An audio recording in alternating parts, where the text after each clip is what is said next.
Donna, thank you for taking the time to speak with me. I really appreciate you taking the time. How are you doing right now? Where are you right now? How are you and your husband feeling? We are we're in Edmonton.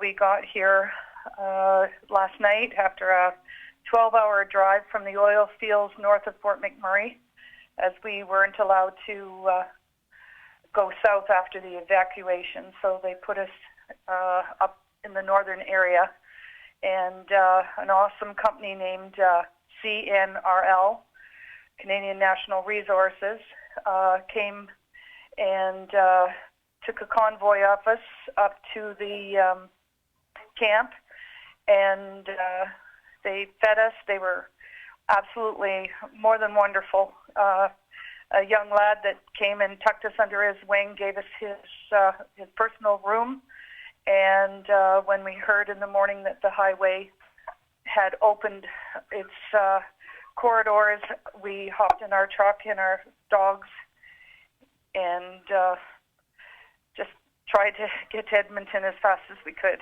But the lineups and were pretty heavy.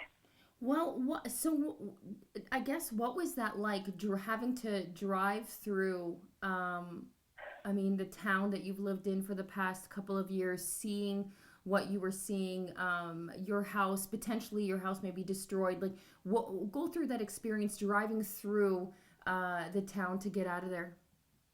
Well, you have to pardon me for breaking up at times. It was devastating. The smoke was beyond thick. We had our windows up, and there was times we could hardly read the signs. And just looking at all the red in the skies, the bridge that we cross over that takes us from the Thickwood area to downtown and to carry on through Fort McMurray was so thick with smoke that it was very hard to see until we were right close to something within feet, and to see the burned out bush and everything that lined the side of the highway. And to the left, which was the downtown corridor, some of that had been scorched where the fire had jumped the highway. It brought every kind of an emotion I think you could feel. Scared, of course. I didn't want to drive through fire. We were hurt. We were angry, frustrated, and just so many feelings that sometimes you haven't had those in a long, long time or never experienced. A lot of sadness, but seeing cars stranded, because they either ran out of gas and there was no help, earlier. It was very sad.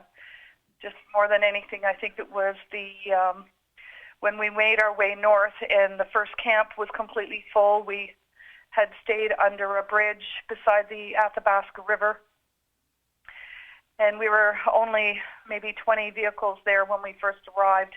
We thought at least we have water and a safe place. This is before we went to the CNR camp. But all I could think of going through Fort McMurray was the cries of the children and the babies under that bridge.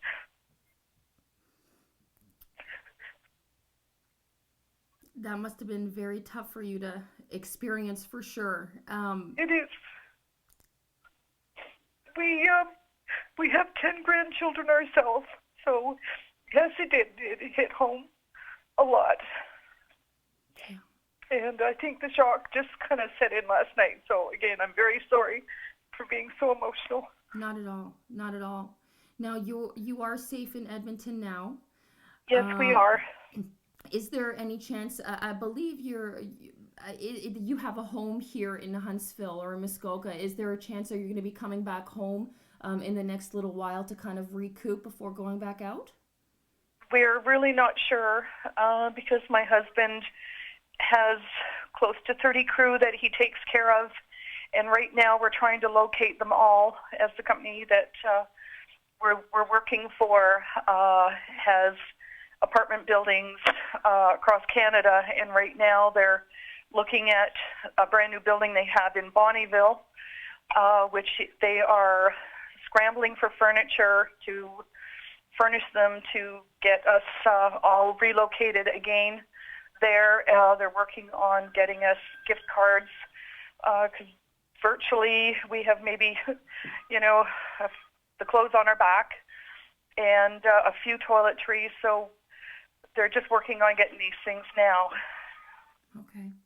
Now, I guess maybe for those that are watching and listening right now, what could you say to your fellow community members here at home about your experience, and what advice would you give? What would you like us to do in order to help yourself and people like yourself who are experiencing this? I would just say that there's a lot of people up that are still trying to get down the highways. They are block solid. Just send your prayers. If you know anybody in that circumstance, even maybe put a few dollars in their account in case they don't have access to their paychecks.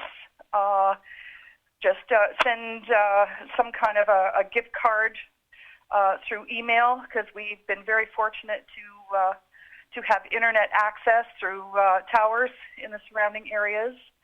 Call if you know what town they're going into. Set something up for your loved one, maybe. It's very hard for me to say because I don't know people's positions or where they're going and what's available to them. But send their love and make sure they communicate. That has really held us together and very strong. Just reading the emails, the text messages. And I have tried to post the every day, where we are and keep our family and friends up to date on what's going on with us. And you can hear my husband's phone in the background. Just reading them and knowing that we have support and they're thinking of us just takes our minds away from the devastation. Perfect. Well, thank you so much for taking the time to speak with us. And hopefully we can keep in touch, and hopefully this ends soon and we can get more updates, and we're glad that you're safe. Thank you, Melissa. We really do appreciate it. We love our home. We have to be away from there for now, but we do love it there, and Huntsville is a great community, and we send all our love and hugs that way. Thank you so much. Thanks, Melissa. Okay, I'll talk to you soon. Bye-bye. You bet. Thank you.